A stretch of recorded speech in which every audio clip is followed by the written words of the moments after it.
ना, जो front face है वो भी साइड फेस बन गए। तो फ्रंट में क्या है कि सिर्फ कॉर्नर है। तो हम कोई सिटीस्केप बना रहे हैं, उसमें अगर हम सही से उसके एंगल को हमने जज नहीं किया तो इट विल नॉट लुक रहे हैं, कह सकते हैं। उसकी दीवारों को बनाया मैंने इस तरीके से, एंगल में चेंजेस फेस बिल्डिंग होती है ना, या फिर कोई मॉल है होता है, सही तरीके से नहीं बनाया तो वो एक इल्यूजन, 3D इल्यूजन क्रिएट नहीं होता।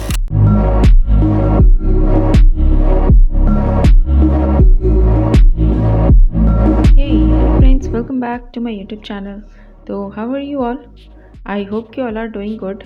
तो आज की वीडियो में हम बात करने वाले हैं 2 पॉइंट पर्सपेक्टिव के ऊपर। तो आज का लेसन स्टार्ट करने से पहले मैं बोलना चाहूँगी कि इस वीडियो के पहले मैंने 2 वीडियो डाली है। पहला तो पर्सपेक्टिव के ऊपर, पर्सपेक्टिव होता क्या है, और दूसरे लेसन में मैंने बताया था कि 1 पॉइंट पर्सपेक्टिव, 2 पॉइंट पर्सपेक्टिव और 3 पॉइंट पर्सपेक्टिव होता क्या है, और उसके एग्जांपल्स दिए थे 1 पॉइंट पर्सपेक्टिव के। ठीक है, तो आज की इस वीडियो में हम 2 पॉइंट पर्सपेक्टिव के ऊपर बात करने वाले हैं और उसके कुछ एग्जांपल्स भी देखेंगे।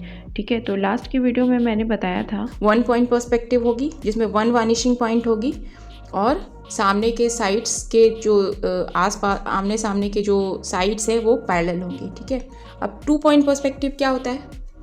अब इसी बॉक्स को, ठीक है, ये है हमारा आई लेवल, इसको हमने थोड़ा सा ऐसे टर्न कर दिया है ना, को हमने थोड़ा सा टर्न कर दिया। तो अब देखो यहाँ पे ये वाली लाइन और ये वाली लाइन भी स्लैंटिंग हो गई, ये पैरेलल नहीं है, ये पूरी हॉरिजॉन्टल नहीं है। ठीक है, ये लाइन भी पीछे की तरफ जा रही है और ये वाली लाइन जो है ये भी एक पीछे की तरफ जा रही है। तो ये यहाँ पे भी एक वैनिशिंग पॉइंट बनेगा और इधर जो लाइन जा रही है वो भी, वहाँ पे भी एक वैनिशिंग पॉइंट बनेगा। ऐसे ये लाइन पीछे की तरफ जा रही है, ये भी लाइन पीछे की तरफ जा रही है, ये लाइन भी पीछे की तरफ जाएगी, ये लाइन भी पीछे की तरफ जाएगी। या ये वाला जो साइड है ये जाएगा इधर, एक पॉइंट पे मिल जाएगा, और ये वाला जो है साइड ये भी एक पॉइंट पे जाकर मिल जाएगा। ठीक है, ये कॉर्नर हमारे बिल्कुल परपेंडिकुलर हो जाए, ये बिल्कुल ऐसे, ये कॉर्नर बिल्कुल सीधा जाएगा। ठीक है, तो यहाँ पे मैंने एक होराइजन लाइन डाल दी है और 2 वैनिशिंग पॉइंट, जैसे कि बताया मैंने अभी कि 2 पॉइंट पर्सपेक्टिव में 2 वैनिशिंग पॉइंट होती हैं। ठीक है, तो अभी मैंने बताया कि जो कॉर्नर होता है हमारा वो पूरा परपेंडिकुलर होता है, वो कॉर्नर ही हमारे आई के बिल्कुल सामने होता है। ठीक है, और जो भी साइड्स होती हैं वो उसका डायरेक्शन से चेंज हो जाता है और वो एक पॉइंट पे जाकर आगे जाकर मिल रही होती हैं। ठीक है, मतलब 1 पॉइंट पर्सपेक्टिव में जो हमारा फ्रंट फेस होता है वो बिल्कुल आँख के सामने होता है और उनके चारों साइड्स वो अपने आमने सामने वाले साइड्स के पैरेलल होती है। लेकिन 2 पॉइंट पर्सपेक्टिव में जैसे मैंने दिखाया अभी, उस ऑब्जेक्ट का डायरेक्शन चेंज हो गया है ना, जो फ्रंट फेस है वो भी साइड फेस बन गए। तो फ्रंट में क्या है, सिर्फ कॉर्नर है, तो जो भी वर्टिकल लाइन डालेंगे उसको बिल्कुल वर्टिकल डालेंगे और बाकी जो भी साइड्स हम बना रहे हैं उसको हम उसी 2 पॉइंट पर्सपेक्टिव के अकॉर्डिंग, जैसे जो भी वर्टिकल लाइन हमने डाला उसमें जो भी लेफ्ट साइड है लेफ्ट वैनिशिंग पॉइंट से जाकर मिलेगा, और जो भी राइट साइड्स हैं वो राइट वाले वैनिशिंग पॉइंट से जाकर मिलेंगे। ठीक है, तो इसी तरीके से आप भी प्रैक्टिस कर सकते हो इन सारे ऑब्जेक्ट्स में, डिफरेंट डिफरेंट एंगल पे डिफरेंट डिफरेंट साइज़ के जो बॉक्स बनाकर मैं देख रही हूँ, और उन सारे साइड्स को मैं अपने से नहीं बना रही हूँ, उन वैनिशिंग पॉइंट से ही उसको मिला रही हूँ और ड्रॉ कर रही हूँ, उसके एंगल को देख रही हूँ कि क्या इसका एंगल बनेगा। ठीक है, तो जैसे कि मैंने पहले की वीडियो में भी बताया था, इस एक्सरसाइज को करना बहुत ज़्यादा इम्पॉर्टेंट है, क्योंकि किसी भी ऑब्जेक्ट के जो भी साइड्स हैं उसके एंगल को करेक्टली जज कर पाना बहुत ज़्यादा इम्पॉर्टेंट है। कि अगर वो साइड्स के एंगल को अगर हमने करेक्टली जज नहीं किया तो वो पर्सपेक्टिव, सही पर्सपेक्टिव नहीं आएगा। तो जो भी हम अपना आर्टवर्क बनाएंगे, सपोज़ हम कोई सिटीस्केप बना रहे हैं, उसमें अगर हम सही से उसके एंगल को हमने जज नहीं किया तो it will not look real. तो आप देख सकते हैं यहाँ पे जितनी ज़्यादा ऑब्जेक्ट आई लेवल से नीचे है उसके जो साइड्स का जो एंगल है वो बहुत ज़्यादा, ऑलमोस्ट वो वर्टिकल लाइन के पास है, और जो भी ऑब्जेक्ट हमारा आई लेवल के पास है उसके जो साइड्स हैं उनका एंगल जो है वो जो हॉरिजेंटल लाइन है, जो हमारा होराइजन लाइन है उसके पास में है ना। तो किस तरीके से एंगल चेंज होती है आप देख सकते हैं यहाँ पे।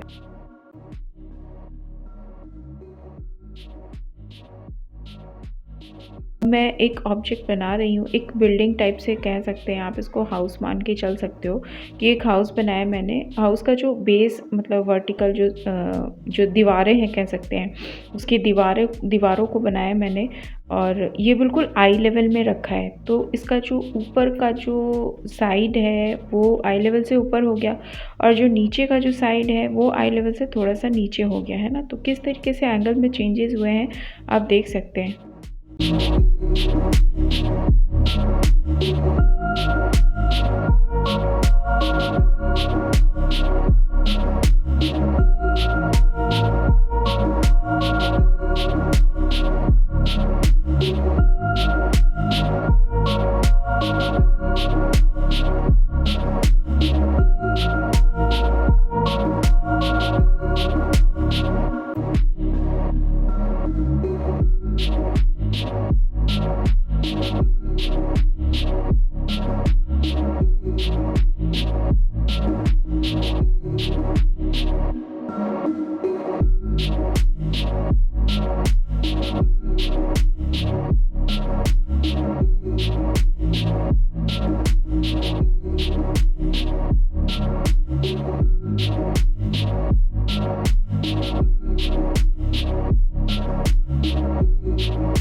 अब सपोज़ मैं यहाँ पे एक बिल्डिंग बनाने की कोशिश कर रही हूँ। बिल्डिंग कह सकते हैं या फिर कुछ 2-4 बिल्डिंग सटा हुआ है एक साथ, इस टाइप से स्ट्रीट में जैसे दिखता है ना, उस टाइप से। अभी आप और देखोगे तो थोड़ा सा और क्लियर हो जाएगा, ठीक है।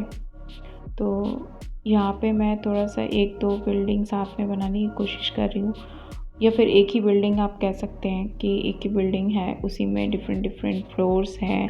जैसे ऑफिस बिल्डिंग होती है ना, या फिर कोई मॉल है होता है इस टाइप से, एक क्यूबॉइड फॉर्म में होता है।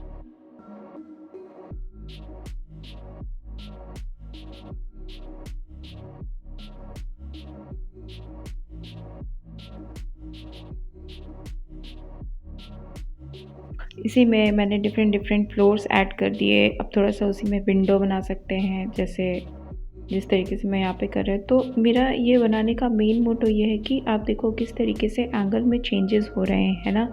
वो एंगल मतलब ये ऑब्जेक्ट कोई ऐसा नहीं है कि छोटा होता जा रहा है, बट वो किस तरीके से इल्यूज़न क्रिएट हो रहा है कि चीज़ें जब हमारे आई से दूर जा रही हैं तो वो कैसे छोटी होती जा रही हैं, है ना। इसी तरीके से मतलब वो चीज़ें समझनी बहुत ज़्यादा इम्पॉर्टेंट है, क्योंकि अगर हमने उस चीज़ को सही तरीके से नहीं बनाया तो वो एक इल्यूज़न 3D इल्यूज़न क्रिएट नहीं हो पाएगा, है ना।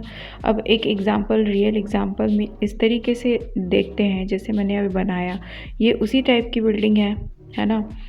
तो यहाँ पे आपको आई लेवल समझना बहुत ज़्यादा इम्पॉर्टेंट है कि आई लेवल निकालना है यहाँ पे कि हमारा आई लेवल कौन सा है। जैसे जो वाइट मैंने लाइन डाली हॉरिजेंटल लाइन, वो हमारी आई लाइन हो गई। तो यहाँ पे जो साइड्स हैं, जो राइट वाली साइड है उनका जो विंडो है, लेफ़्ट वाली जो साइड्स हैं उनमें जो विंडो है वो सारी विंडो है तो दिख रही है, वो अंदर की तरफ जा रही है। लेकिन अगर आप हॉरिजेंटल इस तरीके से लाइन में देखोगे तो वो बिल्कुल एक लाइन में, एक हॉरिजेंटल लाइन में होती हुई जा रही है। तो वही हो जाता है हमारा आई लेवल, है।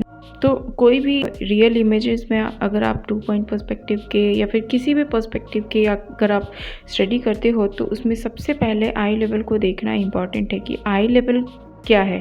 मतलब आप उस बिल्डिंग को कि कहाँ से देख रहे हो, ऊपर से देख रहे हो, थोड़ा टॉप से देख रहे हो, या फिर थोड़ा डाउन से देख रहे हो, या फिर बिल्कुल मिडल से देख रहे हो। ऐसा लग रहा है कि कहीं आप किसी बिल्डिंग के फ्लोर पे चढ़ के देख रहे हो, है ना।